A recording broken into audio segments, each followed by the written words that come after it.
Welcome, brothers and sisters, to Temple420 Sabbath Test 19 now at this point. I'm here with CraigX Rubin, founder of Sh- Temple420. Shabbat shalom, everyone. Shabbat Shalom.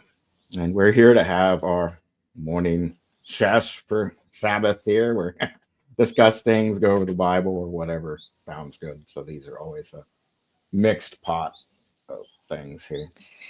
It is a mixed pot for Temple 420. Yeah, some guy named Chris out of West Virginia reached out to me on LinkedIn. He's the one that I sent the link to. Oh, nice. Yeah, I Well, noticed I have a little weed burn in my shirt. I think I might have. I don't know what happened. It looks like I was either attacked by a cat. My shirt has a bunch of little cuts in it, or I dropped like a burning. My grandmother used to have big boobs and smoke cigarettes, and sometimes she played cards and she was letting the cigarette get longer and longer. And sometimes the ashes would fall on her yeah. boobs not on the boobs but on the shirt over the boobs and put burn holes in it. when she Oops. when she was in her 70s and 80s. She was a fun lady. I miss her. She's been dead already like 31 years. It's incredible how quickly time goes by All right. and how you still remember your relatives for so long. Forever, I guess. Should we start this one out with a prayer? Did you want to start one, or I can? Please, please. I'd be happy to. I'd be happy to. Absolutely. Uh, dear God, please let anyone who's watching us today get something valuable from the Bible. Let your word lift their spirit and help them to know you better. And we appreciate anyone who's watching us. And feel free to ask us questions or post things under the. I hope they feel comfortable to ask us questions about God, and hopefully we can come up with an answer for them. But everyone who is watching us, God bless you. Amen. Amen. Um, yeah, so that's cool. I'm glad that once we started doing some of those clips, that we got more people checking out the sessions. Yeah, I need to What get have some you more been? cool things clipped in there and show them because I know that one. I put the clip in there and then had it like some of those others. If you want to watch the full thing, then it Right. refers to the full thing. Yeah. Yeah, no, and I do that oftentimes too. Like I'll see a reel on Facebook or Instagram, not Instagram necessarily, but Facebook, and then it's if you want to see the whole thing, it leads you over to Instagram. I I guess think they were pretty good. Sorry, I was gonna say Zuckerberg owns them both. We're pretty good at what? they were pretty good at liking our comparison with the millions and billions and trillions. That one seemed to Yeah. have quite a few likes with it, especially on Well, Facebook. yeah, I think because people don't understand. Like it's just you hear million, billion, and trillion, and you're like, oh my God, they're spending $1 trillion, and you think, oh, I guess it's just a little more than a billion. But when you don't think, I mean, when I was a kid, a million was like, oh, it's. I remember when one of the baseball players, Catfish Hunter, he was the first one to ever get $1 million contract. He got a contract for $3.4 million or $3.5 million, and everyone for playing baseball, that's outrageous. And now some of these play, and that was for like a 5-year contract. And now some of these players make that much per season. Um, it's really Roman bread and circus. Uh, where they're stars because they're distracting people and taking them away from the true things that affect their life and gets people to focus on something else, which is what the Romans did with bread and circus. And America is really a continuation of the Roman Empire. Oh yeah, I believe it. Yeah. I mean, we use the Roman alphabet. We have Roman numerals for our Super Bowls, even. You know, I know Have we we got use the big air. coliseums? We have coliseums, exactly. The Los Angeles Coliseum. Uh, it's crazy. We have a Senate like they had in a whole legislative section. And when Rome was a republic, I mean, that's really how we started too. I know the Democrats are screaming right now, we're a dictatorship, but I feel like it was more of a dictatorship under their leadership. Yeah, I don't know even what they expect to do with it because a lot of that, if we don't get spending and a lot of this stuff fixed, there's people like Ron Paul that says we don't have that much time left if we continue to run the trillions down up and blow out the budget like this. And what Uh, our debt is. right, where you mean the money becomes people realize how absolutely worthless it is anyways and start going back to gold, silver, and crypto or something. Not crypto, that's new, but gold and silver. Yeah, or totally disrupts the economy since everything's the money's just blown out of proportion. Right. Well, it's what happens is when you get hyperinflation, like in Venezuela, Zimbabwe, Nazi Germany, or I guess Weimar Germany before the Nazis took over. The Nazis actually helped their economy. Um, but what the hyperinflation is a result of people realizing that it's worthless. You're just printing and printing and printing, and there's nothing backing it up, and it becomes utterly worthless, and you can't stop. At one point you can't stop the inflation. Yeah, I saw a reel that I thought was interesting about that the other day that talked about how it was uh, the debt system was trying to be closed off by several people. Hitler was one of them because they were going so crazy in that hyperinflation, and he got in and started helping the economy. And there was a thing that sounded like it became like kind of the 1920s and really sexually crazy over there. And they What said that Judea actually was like, hey, we're against Germany because that's sinful life and sinful nature. And then it sounded like Hitler got mad at him. But I don't know. uh my understanding of what happened was during World War I, the reason they ended up with this hyperinflation is because the punishment for World War I that was imposed on them was so oppressive that um, that they couldn't come back. And from my understanding was that they weren't necessarily losing World War I. It was very much a stalemate, but then they were running out of money. They couldn't continue. And the Jewish bankers who were supporting, I think, both sides of the war. This may be true. This may not be. People can look it up and find out. But in 1917, a British person in government named Balfour created what was called the Balfour Declaration, where they said if we win the war, we want to repatriate the Jews back to Israel, or there was no Israel, it was Palestine, but they would have beat the Ottomans and take over the Palestinian area. I think they called it the Palestinian Mandate. And um, they said they would let the Jews go back to Israel, and they had really not.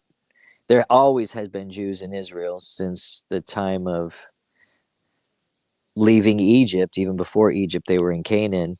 Um, but a worm just landed on the chair right in front of me. One of those worms we were talking about earlier. He just dropped out of the tree, and I saw him. I, Uh, and so what happened was a lot of Jewish people who were supporting Germany stopped supporting Germany, and that's why they had to quit the war. Wasn't that they were losing, but that they could no longer get financing, just like Ukraine right now is begging for more money to keep fighting. That was very interesting too. What happened yesterday? How yeah, I just President Trump did you watch it?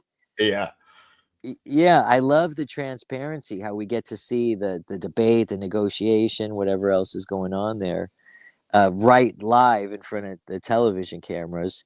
And me too. Zelensky was kind of ungrateful to America for giving him $350 billion in cash and weapons. I mean, I'm sure a lot of it was stolen and mismanaged. I heard they're selling weapons to the Mexican drug cartels. Yeah, there was But that interview that shows that he said that he got 170 billion and only knows where 70 billion is. I'm like, that's stupid. Like, why are we continuing to send this money if he can't even keep track of half of it? well, here's the thing. our government may have been lying and stealing half back too, because that's what that whole US aid thing has been all about.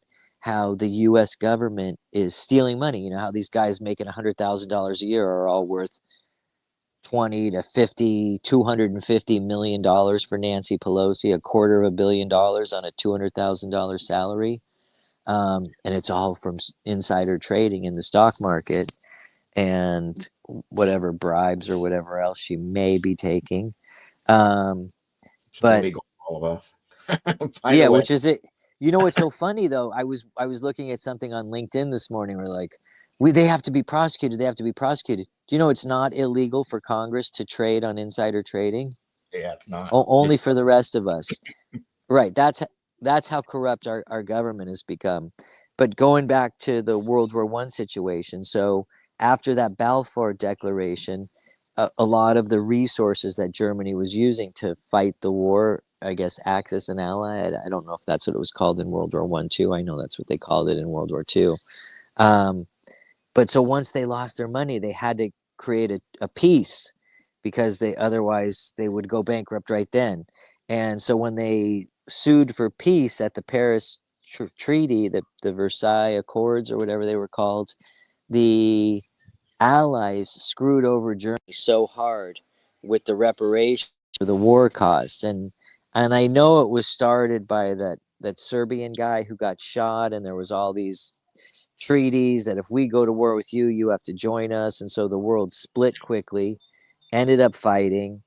America, I think we got involved uh, by supporting the British because in 1913, right before the war started, I think it went from 1914 to 1917.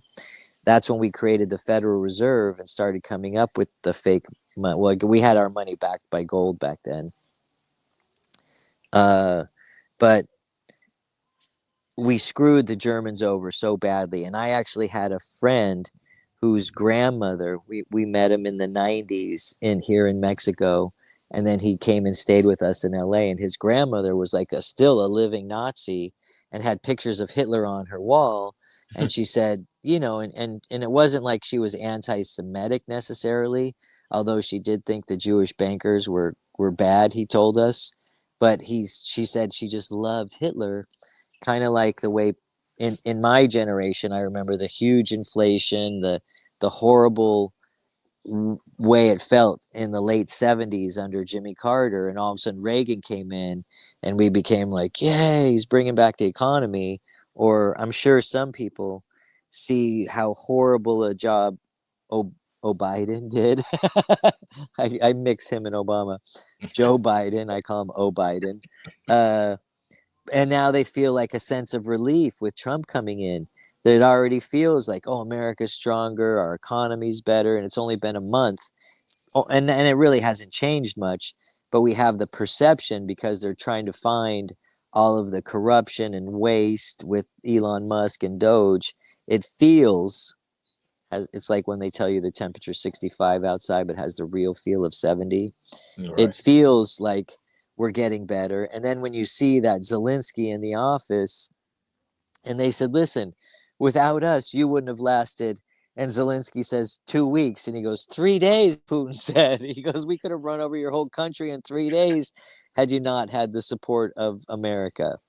So, um, and I think that they're actually laundering money because they Yeah. started the Ukraine war like 2 months after the uh, Afghanistan war or withdrawal ended, and they use these wars just like the space program and all these other bloated programs from USAID to pay off friends, to launder money, and um, just basic corruption. So Zelensky may be telling the truth that he only ever received 170 billion, and it may be that our politicians used Ukraine to steal the other 170 billion.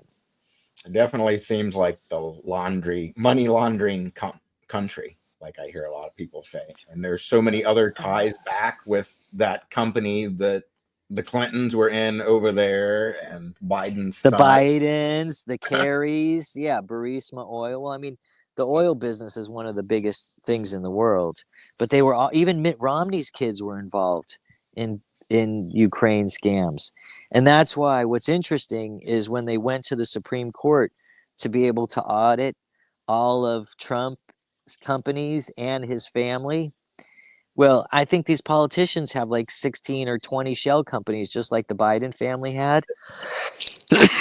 And they're all stealing money. Pritzker, the governor of, or he's either the governor of Illinois or the mayor of Chicago. I think he's the governor of Illinois. His family has 64 NGOs. Wow. And they're being financed by USAID and stuff like that. How much are they stealing from our own government? It's like our whole country has become the politicians have become a huge Ponzi scheme. But the point I was trying to make earlier was back in the 90s, my friend said his grandmother still had pictures of Hitler on the wall. And she said, "Oh my God, we were starving. We had no food. We couldn't afford anything. And then Hitler came in and everything was great again. We were Germany again. We were manufacturing and our money had value and we had food." And so despite him being basically the devil, whenever they want to make a comparison, I grew up with this Jesus Hitler, even though being Jewish, I didn't know much about Jesus, but I knew Jesus is the good guy, Hitler's the bad guy, and it was like, though Jesus was the best human ever, we knew that, and Hitler was the absolute worst person ever. And so whenever they want to demonize anyone, he's a Hitler. And yet this lady's got pictures of him on her wall and still waxes poetically about how he saved Germany and brought food and stable money and this and that. And she was just bummed they lost World War II. Yeah, the other one said the other day that day too that when he came in, he like ushered in a new society too, where it had a whole bunch of debauchery and swinging and transgenderism and all kinds of crazy stuff going on. And then that's when Judea was like, "We're not having anything to do with it. That's evil and satanic." And then the rest sounded like it went down the rest of the way. But Yeah, well, I think whenever societies are collapsing, you have an increase in homosexuality, transgenderism, perversion, all sorts of that stuff. That's what makes so many people think we're on the verge of collapsing as well. Because it starts with everything moral and plays out. spiritual collapse. Yeah. Yeah.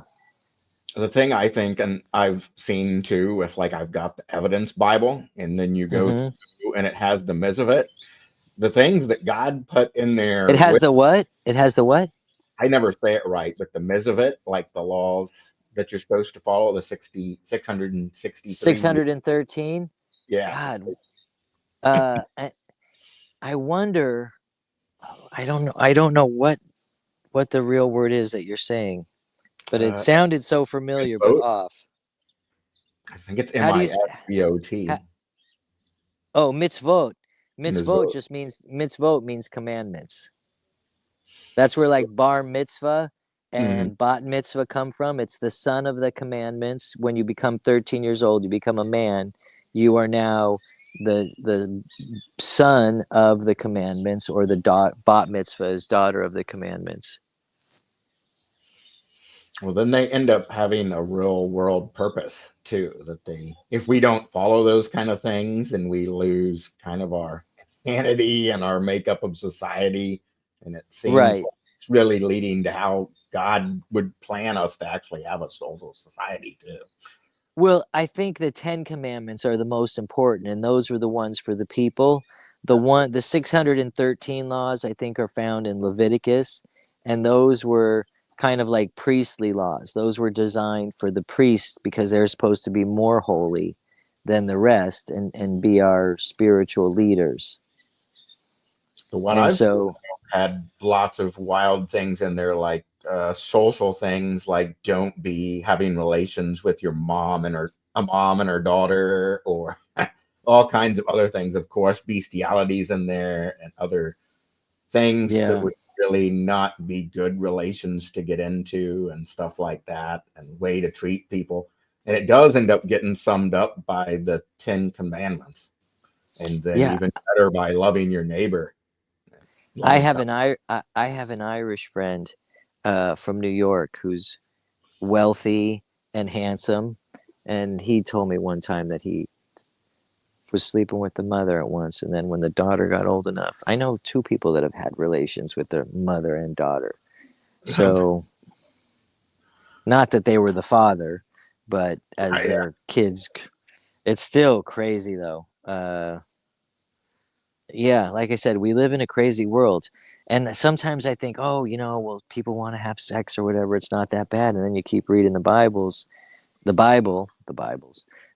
and you realize that you're creating entanglements, spiritual, social. I mean, it's hard to think you can have a memory of almost everyone you've ever had sex with. And I've heard this one thing that and that wasn't the case. Like, I think my grandmother, the only person she ever had sex with in her whole life was my grandfather. And I think that was the more common thing. Like now, shit, I mean, just myself, I've been very sinful as far as that goes. And I feel almost like some connection with from your heart, it almost goes out to each of those the people you remember them, you think of them, whether it was fondly or not fondly, you still have some kind of spiritual entanglement with them. right. Yeah, my parents are one like that. The only relationships they've had are with each other, and Thank had a God. good relationship. And I think I don't remember how many it's coming up to now. I think maybe 50 years now. Wow, that's so incredible. Yeah, my parents were both virgins when they got married, but I think during the 1970s, I don't know if they both cheated on each other or one cheated, and then things fell apart quickly after that. What I was going to kind of say was the kind of thing thought it sounded like with Germany, and I knew that was kind of happening here in the 1920s and 30s. We like opened up with all the brothels and all the sex party places and all the drug places and doing Well, alcohol under the thing. under the table. Yeah, I think that was going on in the. Do you know there was the Hellfires? Have you ever heard of the Hellfires Club? I think it was Yeah, called, with Benjamin Franklin yeah. and and those guys. Yeah, and Ben Franklin used to talk about sleeping with older women, widows and stuff. And he says, yeah, their face may be wrinkly, but the rest of their bodies aren't. And apparently, he was a real perverted player in France, and I think he was the ambassador to France at some point, and he smuggled back hemp seeds. Did you know that? No, I didn't know that. Wow. Yeah, him and Thomas Jefferson were uh, ambassadors or emissaries to Europe, and I think both of them. Oh, I don't know if you'd say smuggled back then, but I don't think they had a special kind of chanvre, which was the French word for hemp. And when they were there, they grabbed some of these seeds and brought them back to America. What kind of strain do you think they were? It may have been ruderalis. It may have been sativa or hemp. Do you know about Abraham Lincoln talking about cannabis? I don't think Abraham Lincoln. I know about the one that sat on their porch smoking it. I don't. I I would think think that's they would Abraham. have all kind of That effect. I think that's Abraham Lincoln. Is it? That might have been who Yeah, it was. and the quote, and I think it's from The Emperor Wears No Clothes, Jack Hare's book. He found a quote from Abraham Lincoln where he said, "I'd much rather have a bowl of Indian hemp, meaning like a pipe bowl, than a glass of wine." Which to me makes me think that it had to have some kind of effect, at least. But the hemp itself, when we smoked the hemp stuff that was strictly hemp, it was pretty relaxing and stuff too. So For sure, because it was high in CBD.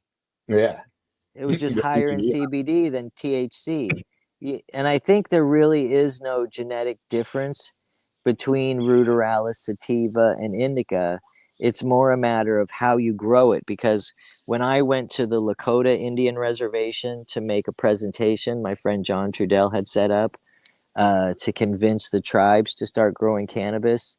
Um, I went with Joe American Horse, uh, who is the grandson of the American Horse who signed the Laramie Treaty in the 1800s.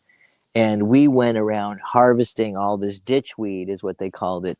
But dude, there were purple buds. It was like some of the most beautiful smelling weed I had ever seen.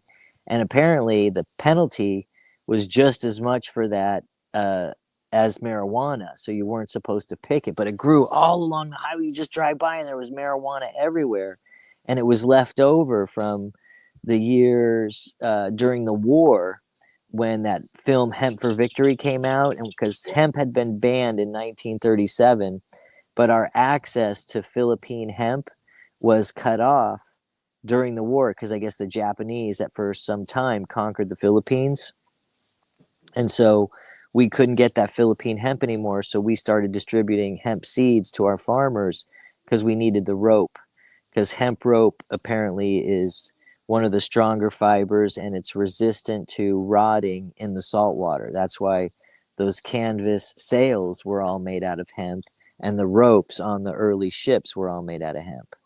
Right. That's how the British Navy got so strong, is through the hemp. Well, and that was another story. Do you know that the French, Napoleon, that was one of the reasons he was so pissed at the Russians and invaded Russia, because he made a deal with the Russians to buy all their hemp at some point. And then the British betrayed, or the Russians betrayed the French because the British came in and said, hey, we're your cousins. I think, uh, this is when was Napoleon around? 1798 through like 1815 or something. So like 20 years, the Can't remember late. where there was that war though that was exactly against that, about that. Yeah, well, I think the storming of the Bastille and the fall of the French monarchy was in July of 1789. So that, and then they had 10 years reign of terror, or an 8 or 9 year reign of terror, and then Napoleon took over and ended that. And then he went on his conquering spree. And one of the things he didn't have that the British had was a strong navy. And so the British were so much stronger than the French. And so he created a deal with the Russians to buy all their hemp. And then the British went over there and said, all right, we'll pay you more. Don't sell it to the French. And they screwed him over. So he was like, I've got to get rid of Russia. Um, and it's also interesting because there was something, then that happened in World War II with the U.S. and the Philippines. And there was also something like that. Oh, the Germans. The Germans had gone in like the 1850s where there was no one went to university. They were mostly rural farmers. And from 1850 through 1910, they're so, the Germans are very precise and organized. They became an industrial powerhouse. They converted where, like, then all of a sudden all their people left the farms, came to the cities, worked in factories. They were building cars and trains and planes and tanks and cannons, and they became an industrial powerhouse, and the British felt very threatened by that. So I think a lot of times the British, because we're still really ruled by the British in some ways. It feels like the British Empire is only now collapsing and America's kind of taking their place, uh, because the British helped organize. I don't know if they were involved in the sinking of the Titanic, but they helped organize the Federal Reserve and taking us to a central bank. When they couldn't defeat us militarily, they came in to try and conquer us uh, spiritually and culturally and economically, and get their tentacles into our country, which they did with a lot of their former colonies that still ended up in the British Commonwealth. They're like, yeah, it's easier if you rule yourself, and we cut business deals with you where we can still monopolize the resources. And you just send us your taxes too, don't they? All owe taxes to Brit. I don't know the British system that well, so I don't know how much they pay to be part of the Commonwealth. but I know there's a lot of Commonwealth countries, and there's the big ones, Canada and Australia, New Zealand, but there's a lot of African ones too, and some other ones. I think they all have free trade between themselves. So that there's no tariffs if you're part of the British Commonwealth, trading between yourselves. India was part of it at one time. I know they're an independent country, but they may still have like favored trading status with England. All right, that makes sense. Yeah, it is interesting. So I was going to ask you a while back, and then we keep getting caught up in politics and everything. Yeah. What have you been reading in the Bible this week? This week we went back through Joseph and in Genesis. With Joseph and Genesis, yes. That's one of my favorite stories. Did you? And it's so funny. Every time I read the Bible, I always find something new. Did you find anything new or interesting that you're like, oh, this really caught my attention this time? I did, interestingly enough, in the last few stories, oddly, things keep coming back and showing me like there's divination. God puts divination in there a lot of times, even with his people there, because he claimed it was divination when he put the cup in the little brother's bag and then went after it and said, hey, that was my divination cup. You guys didn't know I was a diviner. And I was going to know that you guys had my cup. And they were like, what? We don't have your cup. And then search our bags. And they ended up finding it in the youngest kid. Interesting. And what does divination mean? Is that like davening in Hebrew? Or is it like telling the future or divining? What does that mean, divination? Obtaining information from a god. So to my understanding and kind of take on it, when you're doing it from another god other than Yahweh or him, then are you talking, Chapin? Yes. Did you lose me? Chapin, say something. Yeah. Can you hear me? Oh, yeah, there you go. No, I didn't. I didn't mute you. I accidentally touched my cord on my headphones, and they're very sensitive. Oh yeah, it went off there. Well, divination is getting information from a god. And the way I understand it is, since Yahweh's a jealous God, he doesn't want you getting information from another one. Because it was interesting, there was him talking about the divination there. And then back prior, when Israel's back with Lebanon divinates to see if Israel, Jacob, is actually of Yahweh or not. And it's interesting how many times those come up. It also came up, the famous one I know of is in the and Turim that Moses and Aaron used to get answers from God. Mm-hmm. It keeps coming up different places. I'm like, it's interesting that it's in there, but then the Bible says, hey, God doesn't want you to do it towards other ones. And it seems like to him, but they kind of just categorize it nowadays that it's all, hey, that's completely divination is a witchcraft thing strictly. Mm-hmm. But it shows up quite a few times in there. My interesting thing to the Genesis and Joseph story was the fact that it was Judah who sold out both Jesus and Joseph. That is, remember? Yeah, because they were going to kill him, and he said, why should we have our brother's hands on ours? Let's put him in this pit and figure out what to do. And then when Reuben came to rescue his brother from the pit, he was gone, and he found out that Judah had sold him for 20 pieces of silver, which was the cost of a slave at the time. I guess the wholesale cost, because then he went and sold him into Egypt, and then he ended up at Potiphar's house. Did we discuss this the other week, or was this me and my family? In part, we did. Yeah. And then the money went to the potter's field. Yes, yeah, that's exactly. Oh, okay. I guess that was when we were having that discussion with you, me, and Charlie. Yeah, and it was interesting that I think Charlie was out then, but it was interesting that it went. He went to Potter's field and he went to Potiphar's house. Right. the money went to Potiphar's, right? And then they were both sold out by the brother Judah, and then their friend Judah, who we call Judas in English, the Iscariot from Iscariot, and then what was the other? There was one more like really deep coincidence. The other one Oh, that go ahead.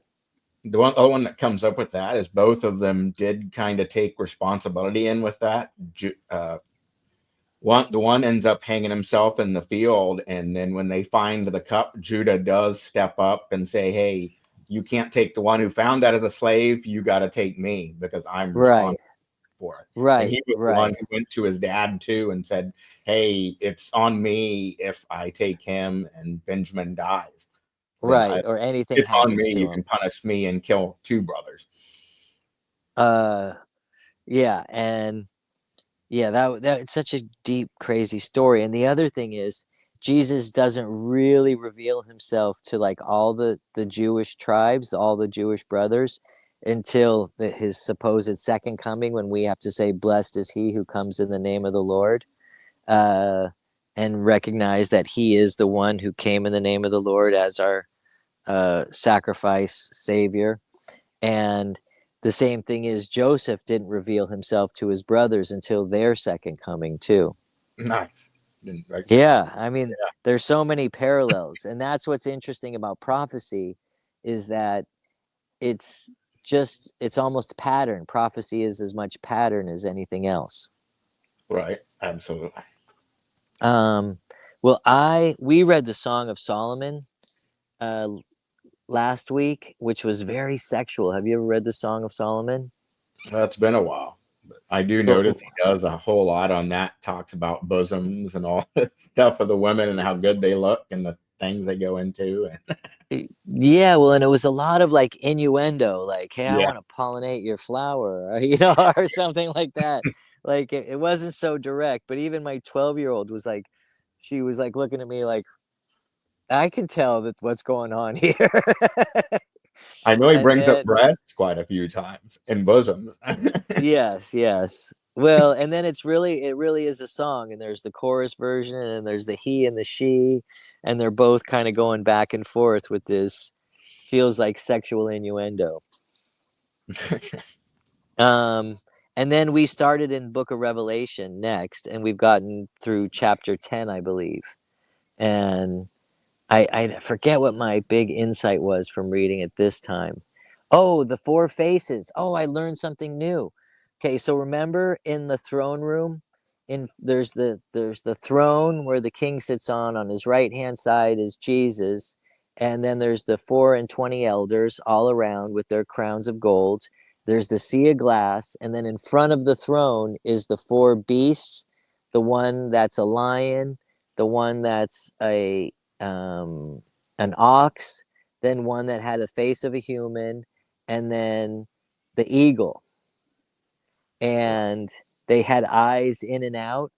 And so I'm like, why these beasts? Is this a repetition of Daniel when he talks about the beast, or Ezekiel? And then I was listening to like 10 different commentaries, and I really didn't get any insight from like 9 of them. And this one guy said, the ancient Hebrews, they didn't break the living world into mammals and reptiles and things like that, but they divided it into wild animals, which would be the lion. The apex of the wild animals would be the lion. The apex of domesticated animals would be the ox. And then you have man, and then birds. Then and the eagle is the apex of the birds. So it's a lion, and ape, and man is the apex of the primates. So it's interesting that each of the strongest species within the four distinct living, however, I don't know what you call it when you divide things in nature, but there was the wild animals, the domesticated animals, humans, and birds. And that's how they viewed the world. And so it's really saying all of the living kingdom was there in some way in front of God. All the beasts, all the animals, all the living creatures. So was like, oh, I like that one. I thought that Uh, was a new insight for me.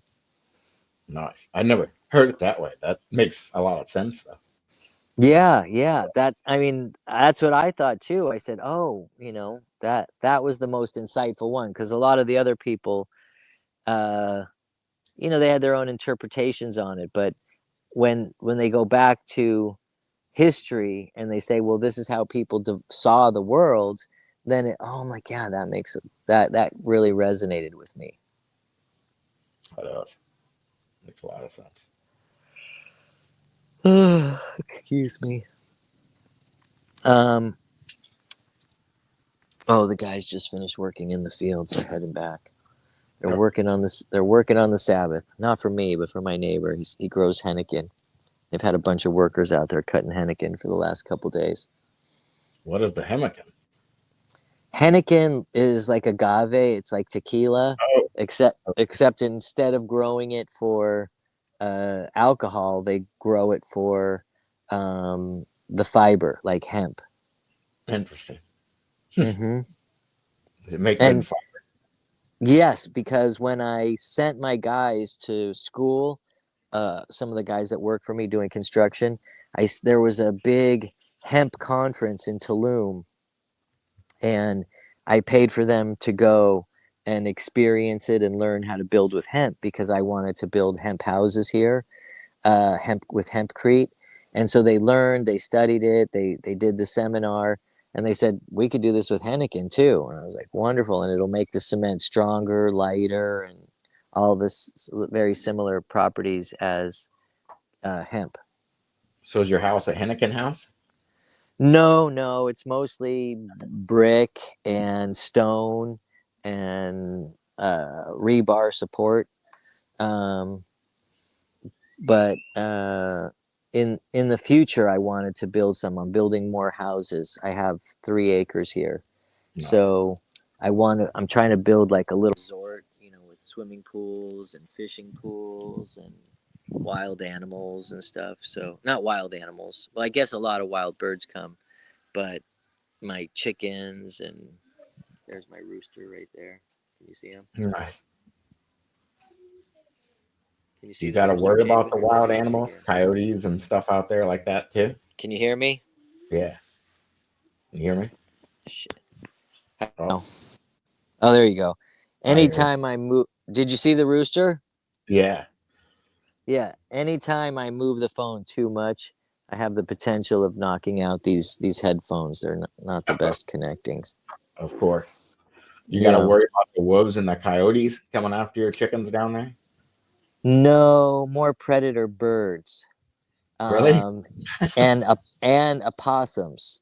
Sometimes an opossum can sneak in the chicken cage and kills a chicken or steals some eggs. Wow. Yeah, I can see them after the eggs. Yeah. Well, maybe a fox. We have foxes too around here. There's little gazelles around here too. There used to be jaguar, but I think that we don't really ever see a jaguar, but there are some areas where there's like maybe 5 miles by 5 miles of just pure jungle, and maybe deep in there there's still jaguar. We had mountain lions in some of the areas we had up here, of course. It was just we forested. we had that in Los Angeles too. Do they ever come to where your house is? Yeah. Oh, yeah. I didn't Yeah, see we any had. outside, but neighbors would report them and talk about them being around in the neighborhood. So, Yeah, it's common in the hills of Los Angeles, the outskirt hills, and the TV show Weeds. I heard that they had. I think I saw a clip of an episode where they had a mountain lion coming down too. yeah, the kid uses his BB gun to shoot it in the face. Oh, okay. So you did you ever watch the whole series or anything?